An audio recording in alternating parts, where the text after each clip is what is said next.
दोस्तों नमस्कार। आज इस वीडियो में श्रीमती अंबर खान और आरिफ अजाकिया चर्चा करते हुए इस बात पर विचार विमर्श कर रहे हैं कि मुसलमानों ने हिंदुओं की घृणा के कारण और इस्लाम की गलत टीचिंग्स के कारण हिंदुओं पर और अन्य लोगों पर बहुत अत्याचार किया है, जिसके लिए इनको पश्चाताप करना चाहिए।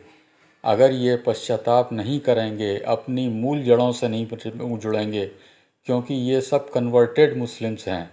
हमारे मूल पूर्वज जो हैं हिंदू ही थे और हमें उनसे जुड़ना चाहिए। अपना देश हिंदुस्तान है और मूल धर्म सनातन है, जिससे हमें जुड़कर अपना अस्तित्व को पहचानना चाहिए। चीन के विषय में वे कहती हैं कि चीन एक अत्याचारी मनोवृत्ति वाला देश है। वो किसी पर भी रहम नहीं करते, उनके दिल में कोई भी इमोशन नहीं है। वो पाकिस्तान को वो सज़ा देंगे जो इन्होंने अत्याचार इतिहास में हमारे पूर्वजों ने जो अत्याचार हिंदुओं पे किए थे, कत्लेआम किया था, वो अब इनको झेलना पड़ेगा। जो जो कर्म इन्होंने पूर्व में किए हैं उसका हिसाब इनको देना पड़ेगा। ऐसा ये इनके विचार हैं और जिस पर सहमति जताते हुए आरिफ अजाकिया ये कहते हैं कि हम केवल हिंदुस्तानी हैं और हिंदू हैं। आइए इस वीडियो को देखें।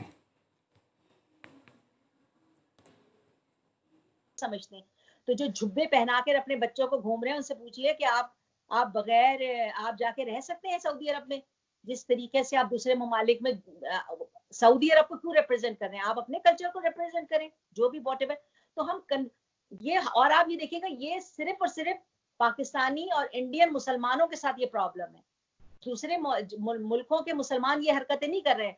हम मुसलमान जो खास तौर पे भारत में रहने वाले मुसलमान हैं, हम कंफ्यूज हो गए हैं, हम अपनी आइडेंटिटी भूल गए हैं। जब भी कोई इंसान अपने कल्चर, अपनी तहजीब से दूर हो जाता है, हमारी आइडेंटिटी, हम हिंदुस्तानी हैं, ये हमारी आइडेंटिटी है। हम इस आइडेंटिटी से क्यों चिढ़ते हैं? हमारा क्या कॉम्प्लेक्स है? हम क्या बनना चाहते हैं?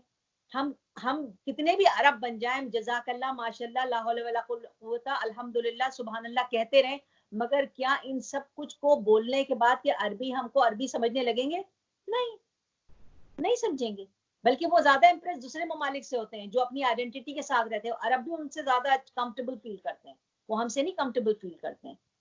तो शायद पाकिस्तानी एस्टेब्लिशमेंट ने इसीलिए अपनी कल्चर को अरब से तुर्क की तरफ ट्रांसफर कर दिया और हर आदमी अर्तुगरल बनने के चक्कर में उसकी वजह यह है कि तुर्कों में भी इस वक्त जिस जो हुकूमत है, आपको पता है, वो भी एक तरीके के इमरान खान पार्ट 2 है या पार्ट 1 है। उनकी पर्सनालिटी भी उसी तरीके की बाइपोलर पर्सनालिटी है। वो कभी यूरोपियन यूनियन का हिस्सा बनने की कोशिश कर रहे होते हैं, कभी वो कुछ करने की कोशिश कर रहे होते हैं। तो वो भी मेरा ख्याल में थोड़ी सी अब देखिए, मेरी तारीख, जो मैं एक पॉलिटिकल साइंस की मैं स्टूडेंट हूँ, और जितनी मैंने तारीख पढ़ी है दुनिया की, ये मेरा एक डीप डाउन, देखिए अब एज अ मुसलमानों को कोई उरूज नहीं मिलेगा, ये मुसलमान सोच लें। एज अ पूरी ये मेरी तारीख का जो मैं निचोड़ है वो मैं बता रही हूँ आपको। एज अ आप इंडिविजुअल, आप एक बहुत अच्छे इंसान बन जाएं, आप एक डॉक्टर बहुत बड़ा नाम पैदा कर सकते हैं मुसलमानों में, आप एक बहुत अच्छे जर्नलिस्ट बन के मुसलमानों में दुनिया में अच्छा काम कर सकते हैं, आप एज अ इंडिविजुअल तो बहुत अच्छा काम कर सकते हैं, मगर जितनी तारीख है, अब मुसलमानों का एज अ मुसलमान कहीं कोई उरूज नहीं मिलने वाला। एक अच्छा इंसान आप बन जाए तो शायद आपके साथ अच्छा हो जाए मुस्तकबिल में, मगर जो जिन जिन चीजों को पाकिस्तान में गलत तौर पे राइज कर दिया गया है, जिस मुसलमान की शक्ल को भयानक बना दिया गया है, या जो हमारे पुरखों ने या हमारे हमारे कभी मुसलमान हिस्ट्री में जो जुल्म किए हैं, उनको ग्लोरीफाई या उनको हीरो बना के पेश करने की जो संगीन गलतियां की जा रही हैं, उसको फौरी तौर पे रोकना चाहिए और बच्चों को सही तारीख बताना चाहिए कि उनको जिस जमीन में वो रह रहे हैं उसके साथ उनको मजबूत होना चाहिए। जिस तहजीब और कल्चर और मजहब के फर्क को बताना चाहिए। मजहब से कोई भी मजहब आपको दुनिया में मुकाम नहीं साल। हाँ, आपका कल्चर, आपकी तहजीब तो दिखा, क्योंकि मेरे कितने जानने वाले हैं जो सऊदी अरब में क्रिश्चियन रहते हैं, वो अरबी हैं, वो वहां पे इतना स्ट्रांग उनका मजहब का वो होता है, मतलब वो मजहब उनके लिए इतनी कोई ऐसी चीज नहीं है। वो क्रिश्चियन है, वो अरबी बोलते हैं, आप उनसे अंदाजा ही नहीं लगाएंगे कि ये क्रिश्चियन है। तो इसी तरीके से सिर्फ ये जो मुसलमानों को कंफ्यूज बनाया गया है ना, प्री प्लान, वो पाकिस्तान में बनाया गया, और वो ही रिप्रेजेंट कर रहे हैं पूरी दुनिया में। एक मलगूबा बन गए हैं हम मुसलमान। तो अब मुसलमानों को तालीम हासिल करना चाहिए, और एज ए इंडिविजुअल तौर पे तो हम किसी भी, अगर मैं इंडियन हूँ तो मैं as a Indian, as a कौम के साथ तो मशहूर हो सकती हूँ, मगर अगर मैं ये सोच रही हूँ कि मैं मुसलमान बन के एक दहशतगर्द तो बन सकती हूँ, कहीं बम लगा के सुसाइड जैकेट पहन के उड़ सकती हूँ, मजीद अब मुसलमान को भी बदनाम करना है और पाकिस्तान को भी बदनाम कर सकती हूँ। हाँ, मगर हम अपने कल्चर के साथ अगर जुड़ जाएंगे, मजबूत हो जाएंगे, जो हमारा भारतीय मतलब जो हमारा बर्रसगीर का कल्चर है ना, हमको वापस वहां जाना होगा, हमको वापस अपनी तहजीब से जुड़ना होगा। तो हो सकता है कि हम as a Hindustani, as a भारतीय, एज अ बर्रसगीर हम सरवाइव कर लें, मगर एज अ मुसलमान हम जिस रास्ते पर चल निकलें वो तबाही के अलावा कुछ भी नहीं है। आपसे मेरा आखिरी सवाल है, लेकिन बहुत इंपॉर्टेंट है।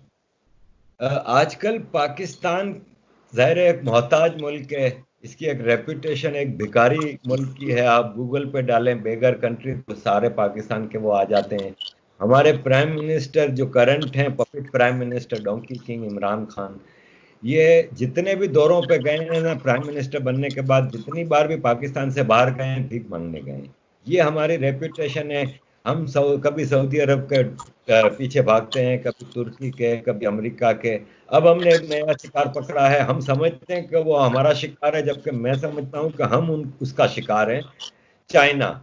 चाइना एक बहुत खूबसूरत मुल्क है, चाइनीज लोग भी अच्छे होंगे, जाहिर है दुनिया की हर कौम में अच्छे बुरे लोग होते हैं, लेकिन चाइना के कम्युनिस्ट डिक्टेटर्स जो कि चाइना पे पिछले 60-70 साल से रूल कर रहे हैं, उन्होंने अपने चाइनीजों की भी जिंदगी अजीरन कर दी है। लेकिन मैं यहाँ पे आपसे ये सवाल करना चाह रहा हूँ कि इन्होंने पाकिस्तान पर वर्चुअली कब्जा कर लिया है। यहाँ से लड़कियों की शादियां करके वहां भेजी जाती हैं, फिर उनके साथ जो हुआ है वो आप देखते हैं।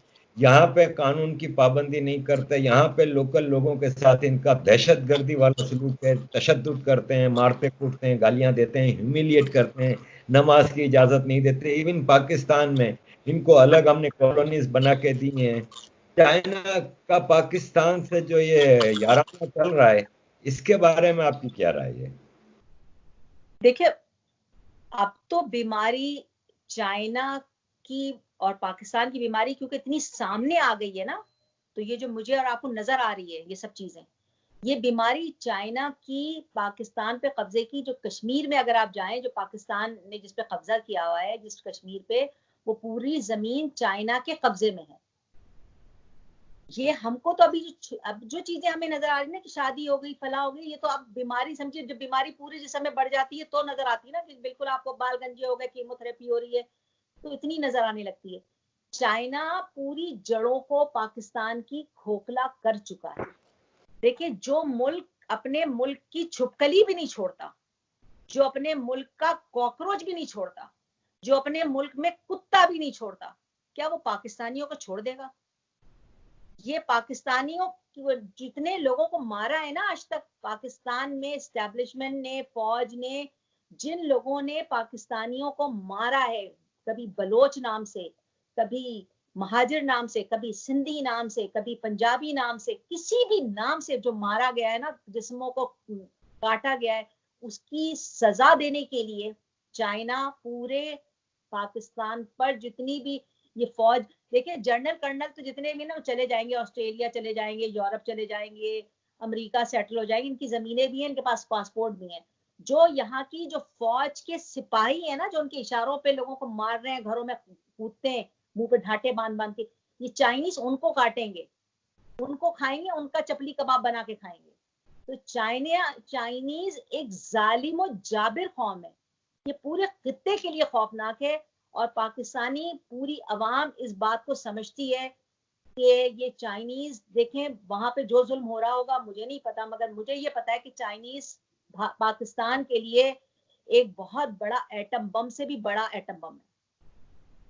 तो ये बहुत ही खौफनाक, एज अ नेशन खौफनाक है इनकी। मतलब ये ऐसी बातें मैं नहीं जो मैं कर रही हूँ आपसे, आप जाएं इनकी हिस्ट्री उठा के पढ़ लीजिए। मंगोल से लेके जितने भी जालिम लोग दुनिया भर में आए हैं वो इसी खित्ते से आए हैं, जिन्होंने खोपड़ियों के मीनार बनाए हैं वो इन्हीं जगहों से आए हैं।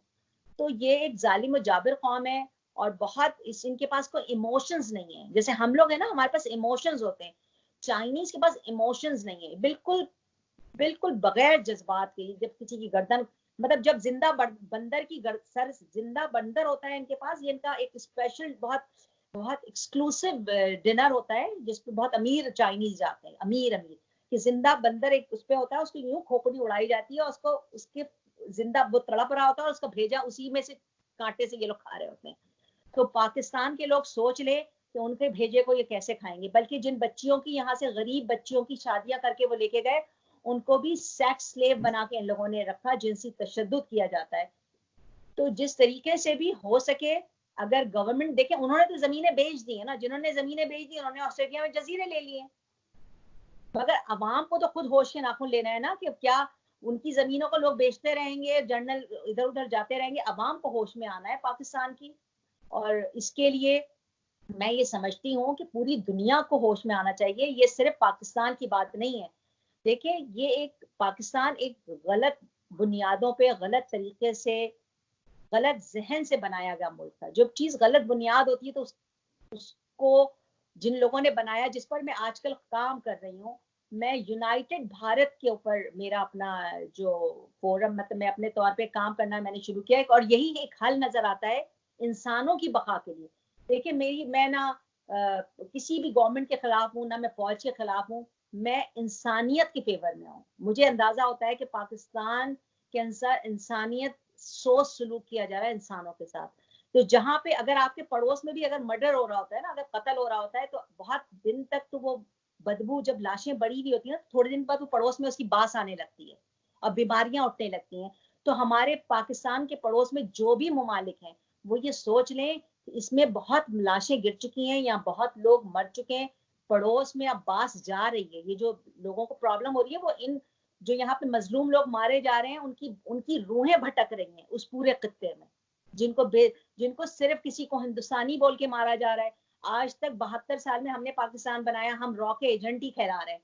तो खुदा के लिए रॉ देख ले हमारी तरफ भी। अब हम रॉ के एजेंट के नाम से ही मर रहे हैं ना, तो रॉ भी हमारे देख ले, हमें कितना मारा जाएगा। या बैठ के पाकिस्तानी एजेंसियों से के साथ वो बैठ के बात करें कि हमारा मुल्क तोड़ के बनाया गया था, ये गलत फैसला था। यूनाइटेड नेशन को चाहिए, और वो जिन लोगों ने इस पाकिस्तान की लकीर बनाई थी पाकिस्तान बनाते वक्त, उनसे जाके मेरा इरादा है कि मैं उन लोगों से जाके उस लेवल पे बात करूं कि ये गलत फैसला था, इसके लिए आपको कुछ करना चाहिए। और मैं समझती हूँ कि कहते हैं ना, घुटना पेट से मिलता है, तो वापस हमें आज कल या परसों हमें वापस अपने आप से मिल जाना चाहिए। और यही एक मुझे एक हल नजर आता है, या तो अंडर वन अम्ब्रेला, या यूनाइटेड भारत, या यूनाइटेड बर्रे सगीर, व्हाटएवर। इसकी अभी कोई वाज़ेह शक्ल नहीं है, मगर इसका हल मुझे एक यही नजर आता है। जी, यही दुनिया ने भी, जो तरक्की याफ्ता कौमों ने जो पहले 100 साल एक दूसरे से जंग करते थे, उन्होंने भी अपने बॉर्डर तक उठा दिया, और फ्री ट्रेड, और आज फ्रांस और इंग्लैंड में, यूरोप में, इस तरह अमेरिका, कनाडा में।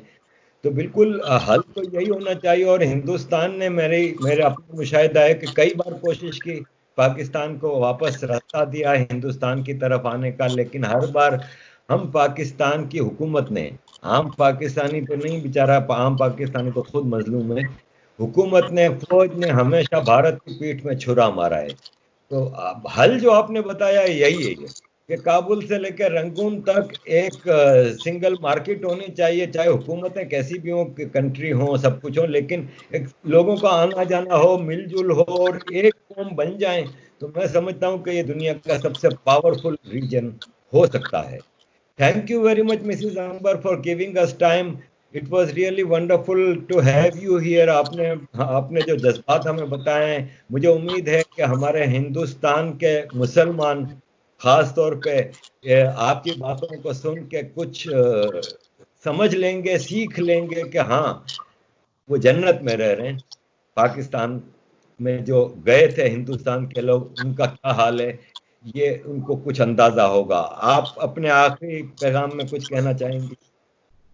बस मैं यही कहना चाहूंगी कि हम सबको मिलके काम करना है, बगैर किसी भी नफरत के मैसेज के बगैर। हम पहले हिंदुस्तानी हैं, मतलब इस पे हमें शर्मिंदा नहीं होना चाहिए। ये जो एक नफरत के, मुझे बहुत दुख होता है कभी कभी, मैं सारे प्रोग्राम देखती हूँ कि कभी हमारे जो हिंदू भाई हैं वो उनको वो कि हमें काफिर कहा जाता है, या उनको ये दुख निकल उनके बात आता है। तो हमें उन तमाम कंफ्यूजन्स को खत्म करना चाहिए। हम वो कौमें हैं कि हमने पूरी दुनिया में, आपको पता है कि 200 साल 300 साल पहले अमेरिका में काले गोरे और इन सब की लड़ाइयां खत्म हुई।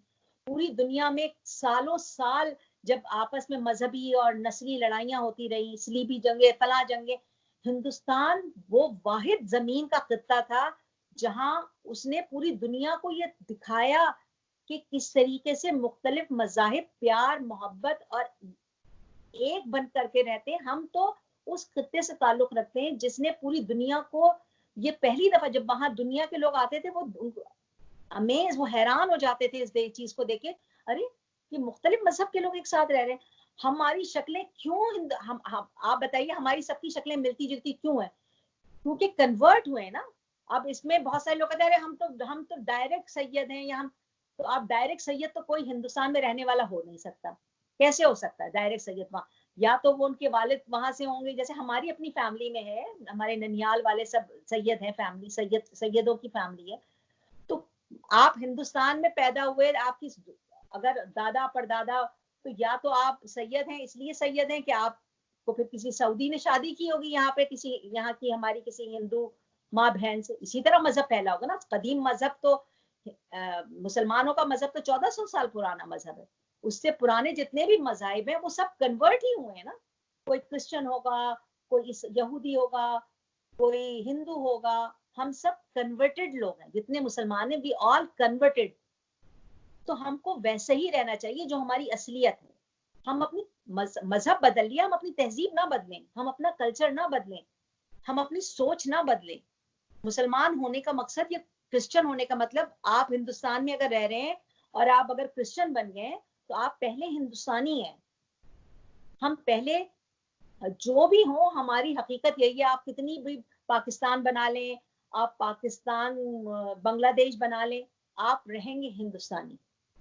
ये आपको इस पर फख्र महसूस करना चाहिए और अपनी तहजीब और अपने कल्चर पे फख्र महसूस करना चाहिए, जिसको पूरी दुनिया देखना चाहती है, देखती थी। और उसकी आप दुनिया की तारीख उठा के पढ़ लीजिए, वो हिंदुस्तानी कल्चर से इम्प्रेस थे, वो बर्रे सगीर में भारत से इम्प्रेस थे। तो हम इतनी इम्प्रेसिव कल्चर रखते हुए हम कहाँ आ गए? हम ऐसे क्यों हो गए? तो उस पर हमें काम करना चाहिए। एज अ मुसलमान मैं समझती हूँ कि हम सबको एज अ इंडिविजुअल काम करना चाहिए, इंडिविजुअल बेसिस पे काम करना चाहिए। बहुत बहुत शुक्रिया आरिफ भाई, thank you very much, and I hope के इन फ्यूचर ऑल्सो हम इस तरह एक बैठक करेंगे। Thank you very much. शुक्रिया बहुत बहुत।